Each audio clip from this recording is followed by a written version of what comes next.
Friends देखिए, आज इस सेशन में हम लोग बिहार दरोगा की जो नई भर्ती वर्ष 2023 में 1275 पदों पर आई हुई है, उसके लिए हम लोग एडिटोरिया का जो वॉल्यूम 1 प्रैक्टिस बुक है उसके सेट नंबर 5 को हम डिस्कस करेंगे। पहला प्रश्न पढ़ेंगे कि भारत के महान न्यायवादी यानी कि अटॉर्नी जनरल ऑफ इंडिया के बारे में कहा जा रहा है। भारत के महान न्यायवादी के बारे में निम्नलिखित में से कौन सा कथन सही नहीं है। देखिए, पूछा गया है कि कौन सा कथन सही नहीं है। फ्रेंड्स, अगर आपको आंसर पहले से पता है तो आप आंसर कमेंट में देकर के बताते चलेंगे। वीडियो के लास्ट में आप सभी लोग अपना अपना स्कोर जरूर कमेंट करके बताइए। इससे क्या होगा कि आपका जो प्रिपरेशन लेवल है उसका आइडिया लगेगा। सो प्लीज आप सभी लोग अपना स्कोर जो है जरूर कमेंट करें। देखिए, अटॉर्नी जनरल के बारे में थोड़ा ध्यान से सुन लीजिए। देखिए, अटॉर्नी जनरल यानी कि जो महान न्यायवादी होता है भारत सरकार का विधि अधिकारी होता है, और आर्टिकल 76 में जो है इसके बारे में कहा गया है, इसकी नियुक्ति के बारे में कहा गया है। महान न्यायवादी की नियुक्ति भारत के राष्ट्रपति के द्वारा किया जाता है तथा वह उसके प्रसाद पर्यंत पद धारण करता है।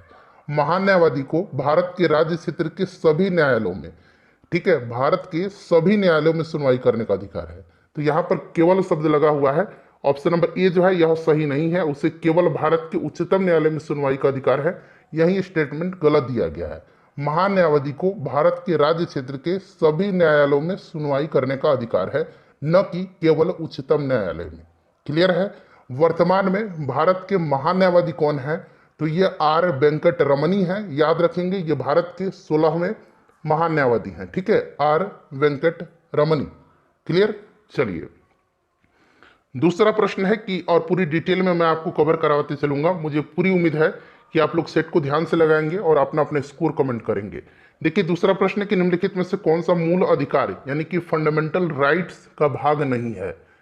राइट आंसर इसका ऑप्शन नंबर डी हो जाएगा, पर्यावरण का संरक्षण। देखिए, भारतीय संविधान के भाग 3 में आर्टिकल 12 से लेकर के 35 तक में जो है मूल अधिकार यानी कि मौलिक अधिकार, फंडामेंटल राइट्स का वर्णन है। ठीक है, शिक्षा का अधिकार और अस्पृश्यता के विरुद्ध अधिकार, अल्पसंख्यकों द्वारा शैक्षिक संस्थान है स्थापित करने का अधिकार, ये सभी फंडामेंटल राइट्स हैं। और पूछा गया कि नहीं है तो ऑप्शन नंबर डी हो जाएगा, पर्यावरण का संरक्षण। ठीक है, पर्यावरण का संरक्षण, संवर्धन और वन एवं वन्य जीवों की रक्षा संबंधित जो है ये सभी नीति निर्देशक तत्वों में शामिल हैं। उसके बाद देखिए, भारत में पहली बार महिलाओं को वोट देने का अधिकार किस अधिनियम के द्वारा प्रदान किया गया था? तो यह कौन सा अधिनियम था? यह भारत शासन अधिनियम 1919, मॉन्टेग्यू चेम्सफोर्ड सुधार जिसको कहा जाता है, इसी के द्वारा भारत में पहली बार महिलाओं को वोट देने का अधिकार दिया गया था। ऑप्शन नंबर इसका बी राइट आंसर हो जाएगा। अगर पूछा जाए कि उस समय ब्रिटेन के प्रधानमंत्री कौन थे, तो लॉयड जॉर्ज थे। ठीक है, लॉयड जॉर्ज थे, इसको भी आप जरूर ध्यान रखिएगा। चलिए, अगला प्रश्न करेंगे कि भारतीय संविधान में गणतंत्रात्मक एवं प्रस्तावना में स्वतंत्रता, समता और बंधुता शब्द किस देश से लिया गया है? तो यह जो लिया गया है यह फ्रांस से लिया गया है। ठीक है, फ्रांस से लिया गया है। राइट आंसर इसका फ्रांस हो जाएगा। अच्छा, ऑस्ट्रेलिया से प्रस्तावना की भाषा लिया गया है। ठीक है, ध्यान रखेंगे। दक्षिण अफ्रीका से संविधान संशोधन की प्रक्रिया लिया गया है, और जापान से विधि द्वारा स्थापित प्रक्रिया लिया गया है। चलिए, नेक्स्ट क्वेश्चन है, आपने दूसरे जगह भी इस सेट को लगाया होगा, लेकिन यहाँ पर जो आप सेट लगा रहे हैं और वहाँ पर आपने जो लगाया है, दोनों में देखिए कितना डिफरेंस है। मैं डिटेल में आपको बताते चलूँगा। जो भी एक्स्ट्रा फैक्ट्स है उसको भी मैं आपको जो एग्जाम के दृष्टिकोण से आपके लिए इंपॉर्टेंट है उसको भी बताते चलूँगा। देखिए, निम्न में से कौन सा व्यक्ति 1946 में गठित अंतरिम मंत्रिमंडल में सदस्य नहीं था? तो इसमें से डॉक्टर एस राधाकृष्णन हो जाएगा। अंतरिम मंत्रिमंडल पूछा गया है। सी राजगोपालाचारी जो थे ये अंतरिम मंत्रिमंडल में शिक्षा मंत्री थे। राजेंद्र प्रसाद जी जो थे ये खाद्य एवं कृषि मंत्री थे, और जगजीवन राम श्रम मंत्री थे। चलिए, उसके बाद देखिएगा कौन सा सही सुमेलित है इसमें से। तो यहाँ पर वीडियो को पॉज कर लीजिए और सभी ए बी सी को ध्यान से पढ़िए। इसमें से पूछा गया कि कौन सा सही सुमेलित है, तो इसमें से सारे के सारे सही सुमेलित हैं। ठीक है, ऑप्शन नंबर डी इसका करेक्ट आंसर हो जाएगा। नेक्स्ट है कि संविधान की अनुसूची 6 किस राज्य में लागू नहीं होती है? संविधान की अनुसूची 6 दिया गया है। ठीक है, देखिए अनुसूची 6 में जो है असम, मेघालय, त्रिपुरा और मिजोरम राज्य के जनजातीय क्षेत्रों के प्रशासन के बारे में उपबंध है। ठीक है, तो असम, मेघालय, त्रिपुरा और मिजोरम तो नहीं पूछा गया है, तो यहाँ पर सिक्किम हो जाएगा और आपका मणिपुर हो जाएगा। यानी कि 3 और 4 जो है इसका करेक्ट आंसर हो जाएगा ऑप्शन नंबर डी। क्लियर। अच्छा, वर्तमान में अगर हम बात करें तो भारतीय संविधान में टोटल 12 अनुसूचियां हैं, इसको भी आप ध्यान रखेंगे। चलिए, उसके बाद नेक्स्ट क्वेश्चन है कि निम्नलिखित में से कौन सा एक भारत के संविधान का संघीय लक्षण है। संघीय लक्षण पूछा गया है, तो इनमें से जितने भी दिए गए हैं, लिखित संविधान, कठोर संविधान, न्यायपालिका की सर्वोच्चता, केंद्र और राज्य के मध्य शक्तियों का वितरण, ये सभी है। तो ऑप्शन नंबर डी इसका 1, 2, 3, 4 करेक्ट आंसर हो जाएगा।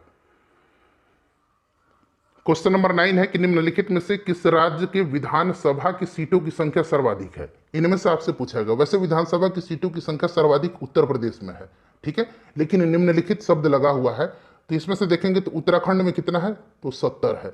हिमाचल प्रदेश में कितना है, तो 68 है। आंध्र प्रदेश में कितना है, तो 60 है। और मिजोरम में कितना है, तो 40 है। तो ऑप्शन नंबर इसका ए राइट आंसर हो जाएगा, उत्तराखंड। अगला प्रश्न है कि राज्य में मुख्यमंत्री सहित मंत्री परिषद में मंत्रियों की न्यूनतम संख्या हो सकती है। तो देखिए, किसी राज्य के मंत्री परिषद में मुख्यमंत्री सहित मंत्रियों की कुल संख्या उस राज्य की विधानसभा के सदस्यों की कुल संख्या का 15% से अधिक नहीं होगी, परंतु किसी राज्य में मुख्यमंत्री सहित मंत्रियों की संख्या 12 से कम भी नहीं होगी। तो एक तो 15% से कम नहीं होगी, 15% से अधिक नहीं होगी, और 12 से कम नहीं होगी। तो 12 इसका राइट आंसर हो जाएगा। संयुक्त राष्ट्र की आधिकारिक भाषाओं की संख्या कितनी है। तो जो ऑफिशियल लैंग्वेजेस हैं टोटल 6 हैं, ठीक है। कौन कौन से, उंगली पर काउंट करिएगा। अंग्रेजी, अरबी, चीनी, उसके बाद फ्रेंच है, उसके बाद रूसी है और स्पेनिश है। तो 6 इसका राइट आंसर हो जाएगा। देखिए, तुलाल या थुलाल, यहाँ पर दोनों तरह से आप इसको पढ़ सकते हैं। किस राज्य की एक एकल व्यंग्यात्मक नृत्य शैली है। तो यह जो है कहाँ की है, केरला की है। Option number A right answer हो जाएगा। देखिए, मेगुती के जैन मंदिर वर्तमान में किस राज्य में स्थित है। मेगुती का जैन मंदिर जो है ये कर्नाटक में है। कर्नाटक के बीजापुर जिला में यह स्थित है, ठीक है। यह मंदिर चालुक्य वास्तु शैली में निर्मित है और इसका निर्माण जो है पुलकेशिन द्वितीय के मंत्री के द्वारा करवाया गया था, पुलकेशिन द्वितीय के। तो राइट आंसर इसका कर्नाटक हो जाएगा। प्रथम ओलंपिक खेलों का आयोजन किस देश में किया गया। अब यहाँ से 2-3 प्रश्न मैं आपका कवर करवाऊंगा। देखिए, पहला ओलंपिक खेल जो है यह खेला गया था एथेंस में, यूनान यानी कि ग्रीस की राजधानी एथेंस में 1896 में। कब, 1896 में, ठीक है। यहाँ पर मैं ग्रीस लगा देता हूँ पहले, ऑप्शन डी करेक्ट आंसर हो जाएगा, ठीक है। 2000 अगर हम बात करें 20 में टोक्यो जापान में हुआ था, हालांकि कोरोना के कारण यह लेट हुआ था, लेकिन 2020 ही इसकी समय है, ठीक है। उसके बाद 2024 में फ्रांस में पेरिस में होगा, 2028 में लॉस एंजलिस में होगा और 2032 में ब्रिस्बेन ऑस्ट्रेलिया में होगा, ठीक है। याद रखेंगे आप लोग। The struggle for India's soul, यहां पर देखिए अंग्रेजी में भी लिखा गया है। इसके लेखक कौन है। तो फ्रेंड्स, इसको लिखा है शशि थरूर ने। कौन, शशि थरूर राइट आंसर हो जाएगा। लेट मी से इट नाउ पुस्तक के लेखक कौन है। तो इसको लिखा है राकेश मारिया ने। देखिए, प्रथम आंग्ल बर्मा युद्ध की शुरुआत के समय भारत का गवर्नर जनरल कौन था। शुरुआत के समय गवर्नर जनरल जो था यह लॉर्ड एमहर्स्ट था। कौन था, लॉर्ड एमहर्स्ट था। ऑप्शन नंबर 20 का राइट आंसर हो जाएगा, ठीक है। उसके बाद 18 नंबर प्रश्न है कि भारतीय ट्रेड यूनियन कांग्रेस के पहले अध्यक्ष कौन थे। अच्छा, भारतीय ट्रेड यूनियन कांग्रेस की स्थापना NM जोशी के द्वारा जो है किया गया था और इसके प्रथम अध्यक्ष लाला लाजपत राय थे, उपाध्यक्ष जोसेफ बैप्टिस्टा थे और महामंत्री दीवान चमनलाल बजाज थे, ठीक है। 1938 में भारतीय राष्ट्रीय कांग्रेस के अध्यक्ष निर्वाचित हुए थे। देखिए, 1938 में भारतीय राष्ट्रीय कांग्रेस का जो अधिवेशन हुआ था ये हरिपुरा गुजरात में हुआ था और सुभाष चंद्र बोस इसके अध्यक्ष थे। फिर 1939 में, एक साल बाद, त्रिपुरी अधिवेशन में सुभाष चंद्र बोस ही अध्यक्ष निर्वाचित हुए थे, पट्टाभी सीतारामैया को हरा करके। सुभाष चंद्र बोस करेक्ट आंसर हो जाएगा। पाकिस्तान के लिए अलग राज्य आंदोलन का नेतृत्व किसने किया था। तो ये किसने किया था। देखिए, 1940 में जो मुस्लिम लीग का अधिवेशन लाहौर में हुआ था जिसकी अध्यक्षता मोहम्मद अली जिन्ना ने किया था, इसी अधिवेशन में भारत से एक अलग राष्ट्र पाकिस्तान की मांग की गई थी, ठीक है। मोहम्मद अली जिन्ना ने किया था। तो राइट आंसर इसका मोहम्मद अली जिन्ना हो जाएगा। उसके बाद नेक्स्ट क्वेश्चन है कि सर्वोदय शब्द का प्रयोग जो है सर्वप्रथम किसने किया था। तो ये महात्मा गांधी जी ने किया था। किसने किया था, महात्मा गांधी जी ने किया था। और गांधी जी के जो आदर्श थे उन्हीं के प्रचार प्रसार के लिए विनोबा भावे ने सर्वोदय समाज की स्थापना किया था। 22 नंबर है कि भारत में ब्रिटेन के सभी संवैधानिक प्रयोगों में से सबसे कम समय तक चला था। तो सबसे कम समय तक चला था भारतीय परिषद अधिनियम 1909। ठीक है, मार्ले मिंटो सुधार अधिनियम जिसको कहा जाता है 1909 के द्वारा ब्रिटिश भारत में सांप्रदायिक प्रतिनिधित्व की व्यवस्था की गई थी, आपको याद है, जिसके अंतर्गत मुसलमानों के लिए पृथक निर्वाचन मंडल की व्यवस्था की गई थी। 1909 इसका राइट आंसर हो जाएगा। ठीक है, चलिए उसके बाद नेक्स्ट क्वेश्चन है कि निम्नलिखित में से कौन सा युग सही सुमेलित नहीं है। देखिए इसमें से सही सुमेलित नहीं जो है वो आपका दो हो जाएगा, सॉरी सही सुमेलित है दो हो जाएगा और तीन हो जाएगा। देखिए प्रथम आंग्ल मराठा युद्ध जो हुआ था ये 1775 से 1782 के दरमियान हुआ था। ठीक है, उसके बाद दूसरा आंग्ल सिख युद्ध जो हुआ था ये आपका 1848 से लेकर के 1849 तक हुआ था। ठीक है, सही सुमेलित है दो और तीन। खेड़ा का युद्ध कब हुआ था? देखिए खेड़ा का युद्ध जो है यह 1707 में हुआ था। किसके बीच हुआ था? तो शिवाजी के पौत्र साहू और ताराबाई के बीच हुआ था। इसमें साहू की जीत हुई थी। एक है शक्कर खेड़ा का युद्ध। शक्कर खेड़ा का युद्ध जो है ये 1724 में हुआ था। यह युद्ध जो है निजाम उल मुल्क और मुबारिज खां के बीच हुआ था। एक है पाल खेड़ा का युद्ध। पाल खेड़ा का युद्ध जो है यह 1728 में हुआ था। किसके बीच? तो बाजीराव प्रथम और आसफ जहां प्रथम के मध्य हुआ था। तो ये सभी बात आप ध्यान रखेंगे। पुस्तक शाहजहां नामा के लेखक कौन है? तो इसको लिखा है इनायत खां। इनायत खां इसके लेखक हैं। अच्छा, हुमायूं नामा के लेखक कौन है? तो गुलबदन बेगम है। और बाबर नामा, बाबर की आत्मकथा बाबर ने लिखा है। ठीक है, चलिए उसके बाद देखिए किस मुगल शासक के दरबार में दो प्रसिद्ध संस्कृत कवि वंशीधर मिश्र और हरिनारायण मिश्र रहते थे? तो ये रहते थे किसके समय में? तो शाहजहां के शासनकाल में, शाहजहां के ये दरबार में रहते थे। तो शाहजहां राइट आंसर हो जाएगा। निम्न में से कौन सा कवि सगुन संप्रदाय से संबंधित नहीं है? सगुन संप्रदाय से संबंधित जो है नहीं है, तो यहां पर कबीर हो जाएगा। कबीर निर्गुण संप्रदाय से संबंधित है। ठीक है, निर्गुण, कबीर निर्गुण संप्रदाय से संबंधित है, न कि सगुन। तो option number A right answer हो जाएगा। ठीक है, बाकी जो देख रहे हैं तुलसीदास, सूरदास, चैतन्य, ये सभी सगुन संप्रदाय से संबंधित है। देवल अंतर्राष्ट्रीय बंदरगाह के रूप में प्रसिद्ध था। तो यह सल्तनत काल में, सल्तनत काल में यह प्रसिद्ध था देवल। Option number A right answer हो जाएगा। मोहम्मद बिन तुगलक को प्रिंस ऑफ मनियर्स की संज्ञा दी थी। तो फ्रेंड्स यह दिया था एडवर्ड थॉमस ने। एडवर्ड थॉमस ने जो है प्रिंस ऑफ मनियर्स की संज्ञा दिया था मोहम्मद बिन तुगलक को। तो राइट आंसर एडवर्ड थॉमस हो जाएगा। 30 नंबर प्रश्न देखिए यहां से है कि सैंधव सभ्यता का महान स्नानागार कहां से प्राप्त हुआ है? तो ये मोहनजोदाड़ो से प्राप्त हुआ है, आपको भी पता है। किस वेद में सभा और समिति को प्रजापति की दो पुत्रियां कहा गया है? सिंपल सा क्वेश्चन है, यह अथर्ववेद है। ठीक है, अथर्ववेद है। ऑप्शन नंबर इसका डी राइट आंसर हो जाएगा। नेक्स्ट क्वेश्चन है कि निम्न में से कौन सा क्षेत्र अशोक के साम्राज्य में सम्मिलित नहीं था? सम्मिलित नहीं था इसमें से श्रीलंका। ठीक है, श्रीलंका इसका राइट आंसर हो जाएगा। श्रीलंका सम्मिलित नहीं था। ठीक है, श्रीलंका इसका करेक्ट आंसर हो जाएगा। 95वां ऑस्कर अवार्ड के तहत नाटू नाटू के गाने को सर्वश्रेष्ठ गाने का अवार्ड दिया गया है। कल वाली सेट में मैंने आपको बताया भी था। इस गाने के संगीतकार कौन है? तो इसके संगीतकार जो हैं ये M.M. कीरवानी हैं। Option number A right answer हो जाएगा। Gas authority of India limited Gill के नए निदेशक कौन बने हैं? तो ये कौन बने हैं? संदीप कुमार गुप्ता बने हैं। ठीक है, याद रखेंगे संदीप कुमार गुप्ता करेक्ट आंसर हो जाएगा। INS वेला स्कॉर्पियन श्रेणी की पनडुब्बी को किस देश ने विकसित किया है? तो इसको विकसित किया है फ्रांस ने। किसने? फ्रांस ने विकसित किया है। ठीक है, अच्छा राफेल जो फाइटर जेट है, राफेल लड़ाकू विमान, इसको भी फ्रांस ने ही विकसित किया है। डिसॉल्ट एविएशन जो है कंपनी का नाम है, जो राफेल डेवलप किया है, डिसॉल्ट एविएशन। हाल ही में आए मेंडस तूफान का नामकरण किस देश के द्वारा किया गया है?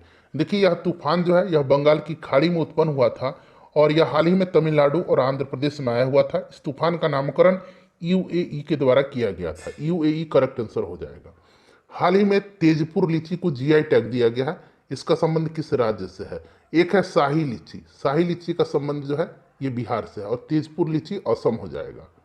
हाल ही में बालकृष्ण दोषी का निधन हो गया, उनका संबंध था। देखिए बालकृष्ण दोषी जो थे ये प्रसिद्ध वास्तुकला के, आप कह सकते हैं कि प्रसिद्ध आर्किटेक्ट थे ये।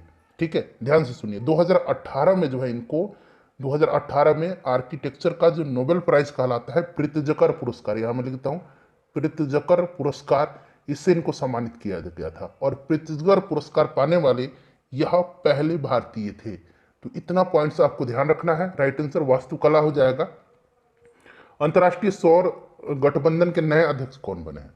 अच्छा, इसकी स्थापना जो है इंटरनेशनल सोलर अलायंस की स्थापना, आईएससी की स्थापना 2015 में हुई थी। इसका हेडक्वार्टर गुरुग्राम में है और वर्तमान में इसके अध्यक्ष आर के सिंह हैं। आर के सिंह करेक्ट आंसर हो जाएगा। जलदूत ऐप को किस मंत्रालय द्वारा जारी किया गया है? तो यह जारी किया गया है ग्रामीण विकास के द्वारा। ठीक है, ग्रामीण विकास के द्वारा। राइट आंसर इसका ग्रामीण विकास हो जाएगा। भारत तथा अमेरिका के मध्य 7वां संगम अभ्यास का आयोजन कहां किया गया? तो ये गोवा में किया गया। ठीक है, गोवा में यह एक नौसैनिक अभ्यास है, ध्यान रखेंगे गोवा हो जाएगा। उसके बाद देखिए कि भारत पाकिस्तान सीमा पर सुरक्षा के उद्देश्य से बीएसएफ द्वारा कौन सा ऑपरेशन चलाया गया? तो ऑपरेशन अलर्ट चलाया गया है, ध्यान रखेंगे। जलवायु परिवर्तन प्रदर्शन सूचकांक 2023 यानी कि क्लाइमेट चेंज परफॉर्मेंस इंडेक्स, जिसको कि CCPI कहा जाता है। ठीक है, क्लाइमेट चेंज परफॉर्मेंस इंडेक्स 2023 में कौन सा देश प्रथम स्थान पर रहा? देखिए इसमें से जो पहला स्थान है, दूसरा स्थान है और तीसरा स्थान है, किसी भी देश को नहीं दिया गया है। चौथे स्थान पर जो है डेनमार्क है, यानी कि कहे तो पहले स्थान पर डेनमार्क हो जाएगा। ठीक है, क्लियर। भारत की रैंक अगर इसमें से पूछेगा तो भारत का भी रैंक आपको याद रखना है। भारत का रैंक जो है इसमें 8वां है। ठीक है, भारत का रैंक 8वां है और G20 देशों में जो है टॉप 10 में रहने वाला भारत एकमात्र देश है। यह जो रिपोर्ट है जलवायु परिवर्तन प्रदर्शन सूचकांक, यह जारी करता है जर्मन वाच। 3 संस्था है, 3 संस्था है, कौन कौन से? एक जर्मन वाच हो गया, न्यू क्लाइमेट इंस्टीट्यूट हो गया और क्लाइमेट एक्शन नेटवर्क। इन तीनों के द्वारा जारी किया जाता है। German watch, new climate institute और क्लाइमेट एक्शन नेटवर्क के द्वारा जारी किया जाता है। चलिए उसके बाद देखिए आम बजट 2023-24 के तहत मनरेगा के लिए कितनी राशि आवंटित हुई? तो ये आपका 60,000 करोड़ हो जाएगा। डिजिटल शक्ति 4.0 कार्यक्रम की शुरुआत की गई, तो यह महिला आयोग के द्वारा, option number B right answer हो जाएगा। ठीक है, महिला आयोग के द्वारा की गई। उसके बाद देखिए अर्जुन पुरस्कार 2022 से सम्मानित सुश्री सरिता का संबंध है। देखिए अर्जुन पुरस्कार के बारे में मैंने आपको बताया है कि टोटल 25 खिलाड़ियों को दिया गया और यह जो सुश्री सरिता है इनका संबंध जो है कुश्ती से है, कुश्ती रेसलिंग से है। फीफा अंडर-20 महिला विश्व कप, देखिए महिला विश्व कप 2023 का आयोजन कहाँ किया जाएगा? तो ये कोस्टा रिका में किया जाएगा। ठीक है, और पुरुष अगर पूछेगा फीफा अंडर-20 पुरुष विश्व कप का आयोजन कहाँ किया जाएगा? तो इंडोनेशिया में किया जाएगा। ठीक है, महिला सशक्तिकरण पर G20 का सम्मेलन कहाँ आयोजित किया गया?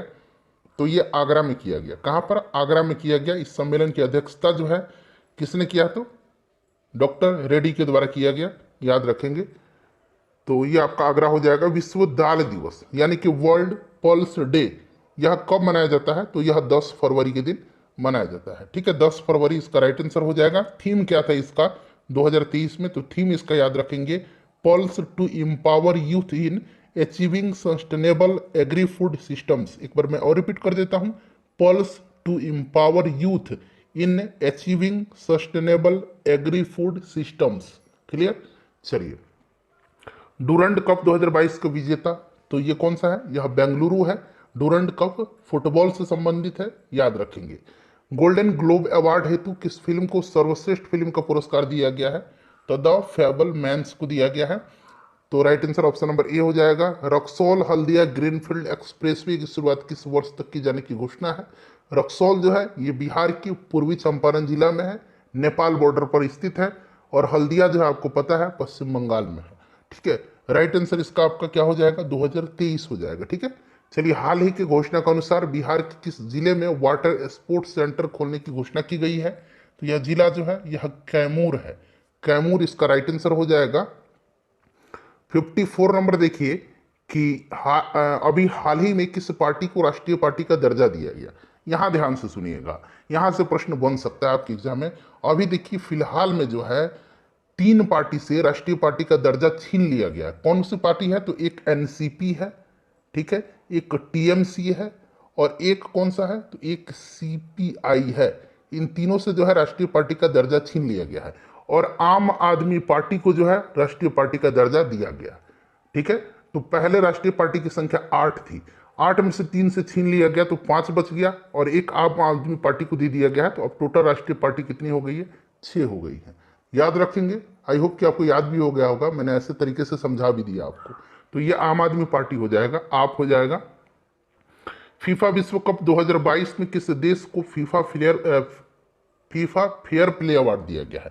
अब यहां से ध्यान से सुनिएगा, यहां से मैं आपका 2-3 क्वेश्चन कवर करवा दूंगा। सबसे पहले देखिए, फीफा वर्ल्ड कप का आयोजन जो है यह कहां पर किया गया? तो ये कतर में किया गया था। कहां किया गया था?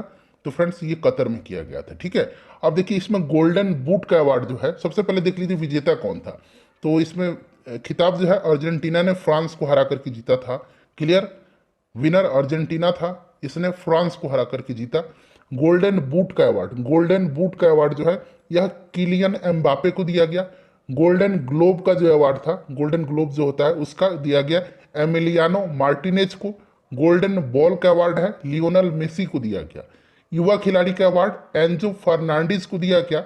और फीफा फेयर प्ले अवार्ड जो कि प्रश्न में पूछा गया है, यह किसको दिया गया? इंग्लैंड को दिया गया। तो इंग्लैंड इसका राइट आंसर हो जाएगा। क्लियर। अच्छा, अब जो इसका मस्कट रहा वो लाइव रहा था। मस्कट क्या रहा था इसका? इसका मस्कट लाइव रहा था। ठीक है, हिंदी में मैं लिख देता हूं, लाइव इसका मस्कट रहा था। और अगला जो होगा वो कहां पर होगा? तो अगला जो फीफा वर्ल्ड कप है ये अमेरिका, कनाडा और मैक्सिको तीनों जगह आयोजित किया जाएगा। पहला फीफा वर्ल्ड कप 1930 में उरुग्वे में हुआ था। कहां हुआ था? उरुग्वे में हुआ था। विजेता उरुग्वे ही रहा था इसका। इतने सारे पॉइंट्स आपको ध्यान रखने हैं। चलिए उसके बाद देखिए, भारत वन रिपोर्ट 2021 के अनुसार सर्वाधिक मैनग्रोव वाला राज्य कौन सा है? तो सर्वाधिक मैनग्रोव वाला जो राज्य है यह राज्य पश्चिम बंगाल है। राष्ट्रपति चुनाव 2022 हेतु कुल कितने वोट पड़े थे? टोटल वोट पड़े थे 4754 वोट पड़े थे। अच्छा, राष्ट्रपति कौन है वर्तमान में? द्रौपदी मुर्मू जी हैं। नाम इनका ध्यान रखना आपको। ठीक है, चलिए उसके बाद देखिए, निम्नलिखित में से कौन सा ग्रह सबसे कम समय में सूर्य का चक्कर लगाता है? तो यह ग्रह जो है सूर्य के सबसे निकट स्थित ग्रह बुध है। ठीक है, जो कि 88 दिनों में सूर्य का चक्कर लगाता है। तो ये बुध हो जाएगा। विश्व के 2 सबसे छोटे महाद्वीप कौन से हैं बताइए? तो ये ऑस्ट्रेलिया एवं यूरोप हो जाएगा। इसमें से ऑस्ट्रेलिया एवं यूरोप राइट आंसर हो जाएगा, ऑप्शन नंबर ए। ठीक है, चलिए उसके बाद देखिएगा कि प्रायद्वीपीय भारत की सबसे ऊंची चोटी कौन सी है? तो ये अनाईमुडी है। ठीक है, अनाईमुडी है, राइट आंसर इसका अनाईमुडी हो जाएगा, अनाईमुडी। ठीक है, नेलांग घाटी किस राज्य में स्थित है? नेलांग घाटी उत्तराखंड में है। कहां पर है? उत्तराखंड में है। उत्तराखंड इसका राइट आंसर हो जाएगा। उसके बाद देखिए, नीली क्रांति की शुरुआत किस पंचवर्षीय योजना के दौरान की गई थी? नीली क्रांति यानी कि ब्लू रिवॉल्यूशन मछली उत्पादन से संबंधित है। 7वीं पंचवर्षीय योजना, 7वीं पंचवर्षीय योजना के दौरान की गई थी। 7वीं पंचवर्षीय योजना का जो समय रहा था ये 1985 से 1990 तक रहा था। 7वीं में हुआ था। ऑप्शन में 7वीं नहीं दिया गया है, 7वीं में हुआ था, ध्यान रखना आपको। देखिए नेक्स्ट क्वेश्चन हमारा कि पौधों को सबसे अधिक पानी किस मिट्टी से प्राप्त होता है? मैं डेली आपसे एक प्रश्न पूछता हूं, इसका आंसर आप कमेंट करके बताइएगा और लास्ट में अपना स्कोर भी आप लोग बताइएगा। इस प्रश्न का आंसर आप पहले कमेंट कर दीजिए। ठीक है, चलो उसके बाद देखिए, डार्लिंग श्रृंखला ऑस्ट्रेलिया के किस तट पर अवस्थित है? मर्रे और डार्लिंग ये जो नदियां हैं ये ऑस्ट्रेलिया की हैं, ध्यान रखेंगे। यह जो है ऑस्ट्रेलिया के किस तट पर अवस्थित है? डार्लिंग श्रृंखला। बताइए करेक्ट आंसर इसका क्या होगा? तो देखिए यह जो अवस्थित है यह ऑस्ट्रेलिया के दक्षिण पश्चिम तट पर अवस्थित है। तो option number A right answer हो जाएगा। उसके बाद देखिएगा कि हॉर्न ऑफ अफ्रीका के भाग है। तो हॉर्न ऑफ अफ्रीका में सोमालिया, इथोपिया, जिबूती और इरिट्रिया है। तो यहाँ पर देखिए सोमालिया, इथोपिया, जिबूती दिया गया है, इरिट्रिया भी ध्यान रखेंगे। चलिए उसके बाद देखिए वह कौन सा उपकरण है जो ऊर्जा के एक रूप को दूसरे रूप में परिवर्तित कर देता है, आमतौर पर एक सिग्नल को दूसरे सिग्नल में बदल देता है? तो यह जो है ट्रांसड्यूसर है। क्या है? ट्रांसड्यूसर है, ध्यान रखेंगे। ट्रांसड्यूसर करेक्ट आंसर हो जाएगा। निम्नलिखित में से कौन जो है थर्मोन्यूक्लियर फ्यूजन प्रतिक्रिया का एक उदाहरण है? थर्मोन्यूक्लियर फ्यूजन प्रतिक्रिया का उदाहरण जो है ये हाइड्रोजन बम है। ठीक है, हाइड्रोजन बम, ध्यान रखेंगे। अगला प्रश्न है कि विद्युत मोटर के संबंध में निम्नलिखित में से कौन सा कथन गलत है? गलत पूछा गया है, तो विद्युत मोटर केवल निर्दिष्ट धारा संचालित होता है विद्युत मोटर में, ठीक है, यह गलत। विद्युत मोटर एक क्या है, यांत्रिक मशीन है, विद्युत यांत्रिक मशीन जो विद्युत ऊर्जा का यांत्रिक ऊर्जा में बदलता है, ठीक है। विद्युत मोटर दिष्ट धारा और प्रत्यावर्ती धारा दोनों द्वारा संचालित किया जाता है, तो ऑप्शन नंबर इसका सी राइट आंसर हो जाएगा। उसके बाद देखिए ओम का नियम खाली स्थान दिया गया है, किसके और किसके बीच संबंध का वर्णन करता है, तो ओम का नियम विद्युत धारा और विभवांतर के बीच का संबंध का वर्णन करता है, विद्युत धारा और विभवांतर। इसका अनुसार अगर हम बात करें ओम के नियम के अनुसार, तो नियत ताप पर एक चालक से गुजरने वाली धारा चालक के विभवांतर के सीधे जो है समानुपाती होगी, याद रखेंगे, ठीक है। B equal to I R होता है, आपको पता भी है। निम्नलिखित में से कौन सा कथन जो है यहाँ पर देखिए कि न्यूटन के गति के तीसरे नियम के लिए सही है, तो यह जो है बल अलग अलग निकाय पर विपरीत दिशा में लागू होता है, ऑप्शन नंबर सी इसका राइट आंसर हो जाएगा, ठीक है। चलिए यह गति के पूछा गया है कि तीसरे नियम का, क्लियर। चलिए उसके बाद देखिए निम्नलिखित में से किस प्रकार की किरणें पृथ्वी के वायुमंडल में प्रवेश नहीं कर पाती हैं, तो यह कौन सा है, एक्स किरण है, बाकी ये सभी जो है प्रवेश करती हैं, याद रखेंगे। एक्स किरण की खोज रोंगजन ने किया था और इसका जो है उपयोग सर्वाधिक जो है चिकित्सा के क्षेत्र में किया जाता है। निम्न में से क्या तरंग की विशेषता नहीं है, आवृत्ति आयाम तरंग दर है, माध्यम नहीं है, माध्यम option number A right answer हो जाएगा। इनमें से कौन सा रासायनिक परिवर्तन का एक उदाहरण है, तो यह आपका निष्क्रियकरण हो जाएगा, यह रासायनिक परिवर्तन का उदाहरण है। निम्नलिखित में से किसने यह प्रस्तावित किया था कि प्रत्येक तत्व में एक विशेष परमाणु द्रव्यमान होता है, तो यह जॉन डाल्टन ने किया था। किसने किया था, जॉन डाल्टन ने किया था। उसके बाद चलिए 75 नंबर देखिए कि लोहे को कठोर और मजबूत बनाने के लिए निम्न में क्या मिलाया जाता है, तो कार्बन मिलाया जाता है, ठीक है, कार्बन इसका राइट आंसर हो जाएगा। इलेक्ट्रॉनों की वो अधिकतम संख्या जो बाह्यतम कक्षा में रह सकता है, किसी तत्व के बाह्यतम कक्षा में अधिकतम 8 इलेक्ट्रॉन रह सकते हैं, ठीक है, 8 इसका राइट आंसर हो जाएगा, ऑप्शन नंबर डी। उसके बाद एक अगला प्रश्न कि निम्नलिखित में से किस नियम के अनुसार गैस का आयतन गैस के दाब के व्युत कर्मानुपाती होता है, तो फ्रेंड्स यह जो है बॉयल का नियम है। बॉयल के नियम के अनुसार स्थिर ताप पर, देखिए स्थिर ताप पर गैस का आयतन गैस के दाब के यानी कि प्रेशर के व्युत कर्मानुपाती होता है, यही जो है बॉयल का नियम है, तो राइट आंसर इसका बॉयल का नियम हो जाएगा। उसके बाद देखिए पीएच मान में 7 से 14 में हुई वृद्धि निम्न में से किसका प्रतिनिधित्व करती है, ठीक है। देखिए 7 जो होता है स्केल जो होता है वो 14 तक होता है, आपको पता है। 7 जो होता है ये उदासीन होता है, 7 से ज़्यादा क्षारीय, 7 से कम अम्लीय होता है, ठीक है। चलिए तो राइट आंसर इसका क्या हो जाएगा, ओ एच, यहाँ पर देखिए ये वाला हो जाएगा। सांद्रता में वृद्धि, सॉरी कमी नहीं वृद्धि होगा, यहाँ पर मैंने कमी वाले पर टिक लगा दी, ये होगा ऑप्शन नंबर डी वृद्धि, ठीक है। ओ एच आयन की सांद्रता में वृद्धि। फ्लोरीन, क्लोरीन, ब्रोमीन, आयोडीन, एस्टेटिन क्या है, तो फ्रेंड्स ये हाइलोजन है, ठीक है, आवर्त सारणी के वर्ग 17 में है, तो यह हाइलोजन हो जाएगा। निम्नलिखित 4 तत्वों में से 3 तत्व किसी न किसी प्रकार से एक समान है जबकि एक भिन्न है, कौन सा तत्व भिन्न है।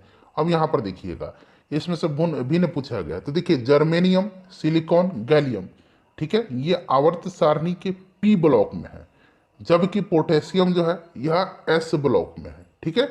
उसके बाद एक अमोनियम सल्फेट का रासायनिक सूत्र पूछा गया है, NH4 होल 2 SO4, NH4 ऊपर कर देता हूँ NH4, उसके बाद whole 2 SO4 option number B हो जाएगा। साइटोप्लाज्म एक जेली जैसा द्रव होता है जो मौजूद होता है, तो साइटोप्लाज्म जो होता है यह केंद्रक और कोशिका झिल्ली के बीच में होता है, option number A right answer हो जाएगा, ठीक है। उसके बाद देखिएगा कि किस प्रकार के ऊतक में एक समान कार्य करने वाली विभिन्न प्रकार की कोशिकाएं होती हैं, तो ये होती है जटिल ऊतक में, जटिल ऊतक राइट आंसर हो जाएगा। एक ही प्रकार के विशेष कार्य करने वाली विभिन्न प्रकार की कोशिकाओं का जो ग्रुप है उसको जटिल ऊतक कहा जाता है, ठीक है। जाइलम और फ्लोएम जो हैं यह जटिल ऊतक के उदाहरण हैं, याद रखना आपको। जीन परिवर्तन निम्नलिखित में से किसके कारण होता है, तो जीन परिवर्तन जो होता है यह किसके कारण होता है, तो यह होता है नाइट्रोजनी क्षारों के अनुक्रम में परिवर्तन के कारण, ऑप्शन नंबर इसका सी राइट आंसर हो जाएगा। उसके बाद देखिए निम्नलिखित में से कौन अकशेरुकी प्राणियों में शामिल नहीं है, लेकिन नहीं पूछा गया है, तो ये सरीसृप हो जाएगा, ठीक है। सरीसृप जो है यह राइट आंसर हो जाएगा। सरीसृप जो होता है यह कशेरुकी जंतु इनको कहा जाता है, ठीक है, इनको कशेरुकी यहाँ लिख देता हूँ। चलिए आगे बढ़ेंगे कि किसी व्यक्ति के पाचन तंत्र की जांच के लिए इस्तेमाल किया जाने वाला यंत्र क्या कहलाता है? तो इंडोस्कोप कहलाता है। आपको पता है इंडोस्कोप इसका राइट आंसर हो जाएगा। इंडोस्कोप का जो है उपयोग किया जाता है इस शरीर के आंतरिक भागों की जांच के लिए किया जाता है। ठीक है, इंडोस्कोप हो जाएगा। निम्नलिखित में से कौन, इसमें से पूछा गया है कि मानव मस्तिष्क का वह हिस्सा कौन सा है जिसमें विचारों का संग्रह होता है? तो ये अग्र मस्तिष्क है। कौन सा है? अग्र मस्तिष्क सबसे विकसित होता है, आपको पता है अग्र मस्तिष्क। उसके बाद देखिए किसी जंगम जोड़े यानी कि मूवेबल ज्वाइंट की दो हड्डियों के बीच पाया जाने वाला स्नेहक पदार्थ क्या कहा जाता है? बताइए। जो लुब्रिकेंट है उनको क्या कहा जाता है? तो उनको कहा जाता है साइनोवियल द्रव। साइनोवियल द्रव, ठीक है। आयोडीन निम्न में से किसके संश्लेषण के लिए आवश्यक है? तो यह आयोडीन थैरैक्सिन इसका राइट आंसर हो जाएगा। ठीक है, थैरैक्सिन करेक्ट आंसर हो जाएगा। आयोडीन की कमी से थैरैक्सिन ग्रंथि फूल जाती है जिससे ग्वाइटर रोग होता है, गलगंड नामक रोग होता है। किस विटामिन की कमी से बच्चों में रिकेट्स नामक रोग होता है? सिंपल सा क्वेश्चन, विटामिन डी है। ठीक है, चलिए उसके बाद देखिएगा अगला प्रश्न है 91 नंबर की मानव में बैक्टीरिया के संक्रमण से सबसे आम इलाज क्या है? तो सबसे आम इलाज जो है एंटीबायोटिक्स दिया जाता है उनको। निम्नलिखित में से कौन से, यहाँ देखिए, कौन से उपादान एकाधिकारी प्रतियोगिता को सूचित करते हैं? तो 1 और 2 इसका राइट आंसर हो जाएगा, यानी कि विभेदित उत्पाद और क्रेताओं और विक्रेताओं की बड़ी संख्या। संयुक्त राष्ट्र विकास कार्यक्रम यूनाइटेड नेशन डेवलपमेंट प्रोग्राम का मुख्यालय कहाँ अवस्थित है? इसकी स्थापना जो हुई थी याद रखेंगे 19 कब हुई थी? 1965 में हुई थी। ठीक है, इसका हेडक्वार्टर जो है यह न्यूयॉर्क में है। न्यूयॉर्क कहाँ पर? ऑप्शन में देखेंगे यहाँ पर न्यूयॉर्क दिया गया होगा। न्यूयॉर्क इसका राइट आंसर हो जाएगा। ठीक है, चलिए उसके बाद देखिएगा कि न्यायपूर्ण वितरण एवं समानता के साथ विकास किस पंचवर्षीय योजना में सर्वोच्च प्राथमिकता दी गई थी? तो यह 9वीं पंचवर्षीय योजना में दी गई थी। 9वीं पंचवर्षीय योजना। भारतीय बीमा नियामक और विकास प्राधिकरण, IRDAI जिसको कहा जाता है, IRDAI, ठीक है, फुल फॉर्म क्या होता है? इंश्योरेंस रेगुलेटरी, इंश्योरेंस रेगुलेटरी, उसके बाद and development authority of India. ठीक है, हेडक्वार्टर इसका हैदराबाद में है। इसके चेयरमैन वर्तमान में देवाशीष पांडा हैं। ठीक है फ्रेंड्स, अपना स्कोर बता दीजिए। 95 प्रश्न में अपना स्कोर बताइएगा। ठीक है, अब यहाँ से मैथ रीजनिंग के प्रश्न है, फटाफट मैं इनका आंसर आपको बता देता हूँ। तब तक आप वीडियो को लाइक कर दीजिए, अपना स्कोर कमेंट करके बता दीजिए, और सेशन समाप्त होगा तो इसको शेयर भी कर दीजिएगा। देखिए 96 का हो जाएगा आपका 50,047। उसके बाद देखिए 97 का जो होगा ये 40 हो जाएगा। 98 का देख लीजिए, 98 का आपका इनमें से कोई नहीं होगा। ठीक है, इनमें से कोई नहीं होगा, क्योंकि जब आप निकालेंगे तो ये आपका आएगा 37 सही 1/2 दिन। ठीक है, उसके बाद देखिए 99 का जो करेक्ट आंसर होगा वो 1.05 हो जाएगा। और आखिरी क्वेश्चन है 100 नंबर, इसका जो करेक्ट आंसर हो जाएगा ये 2.5% हो जाएगा।